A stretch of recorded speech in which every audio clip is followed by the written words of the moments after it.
యూపీలోని ఏటా జిల్లాలో ఒక షాకింగ్ ఘటన జరిగింది. జనవరి 11న గడియా సుహాగపూర్ గ్రామంలో 19 ఏళ్ల శివానీ కుమారి మరియు ఆమె భర్త 23 ఏళ్ల దీపక్ కుమార్ను పరువు కోసం ఆమె కుటుంబ సభ్యులు ప్రజల ముందే దారుణంగా హత్య చేశారు. పోలీసుల ప్రకారం శివానీ మరియు దీపక్ గత 3 సంవత్సరాలుగా ప్రేమలో ఉన్నారు. కుటుంబ సభ్యులు ఒప్పుకోకపోవడంతో డిసెంబర్ 11న ఇద్దరు ఇంటి నుంచి పారిపోయి ప్రయాగ్రాజ్లో ఆర్య సమాజ్ ఆలయంలో పెళ్లి చేసుకున్నారు.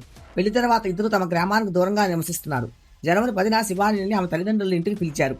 తర్వాత రోజు సాయంత్రం దీపక్ కూడా ఆమెను కలవడానికి అక్కడికి వెళ్ళాడు. అప్పుడే శివాని ఇంటివారు కర్రలు మరియు పదునైన ఆయుధాలతో ఇద్దరిపై దాడి చేశారు. శివానీని తీవ్రంగా కొట్టి ఆమె గొంతు కోసి హత్య చేశారు. దీపక్ పారిపోవడానికి ప్రయత్నించగా పట్టుకుని అతనిపై కూడా అదే విధంగా దాడి చేసి హత్య చేశారు. తర్వాత దీపక్ మృతదేహాన్ని పక్కింటి పైకప్పు పైకి విసిరేశారు. పోలీసులు సంఘటనా స్థానానికి చేరుకునేసరికి నా శివాని అక్కడికక్కడే మృతి చెందినట్లు గుర్తించారు. దీపక్ ఇంకా బతికే ఉన్నాడని చూసి వెంటనే ఆసుపత్రికి తరలించారు. కానీ మార్గం మధ్యలోనే దీపక్ మృతి చెందాడు. ఈ ఘటనపై పోలీసులు శివాని కుటుంబానికి చెందిన 5గురిపై సెక్షన్లు 103 మరియు 191 కింద కేసు నమోదు చేశారు. ఆమె తండ్రి, తల్లి, చెల్లిని అరెస్ట్ చేశారు. సోదరులు ఇద్దరు ఇప్పటికీ పరారీలోనే ఉన్నారు. ఎస్పీ శ్యామ్ నారాయణ్ సింగ్ ప్రకారం ఈ హత్యలో శివాని తండ్రి మరియు సోదరులు కీలక పాత్ర పోషించారు. పరారీలో ఉన్న నిందితులను పట్టుకునేందుకు ప్రత్యేక పోలీసు బృందాలు ఏర్పాటు చేశారు.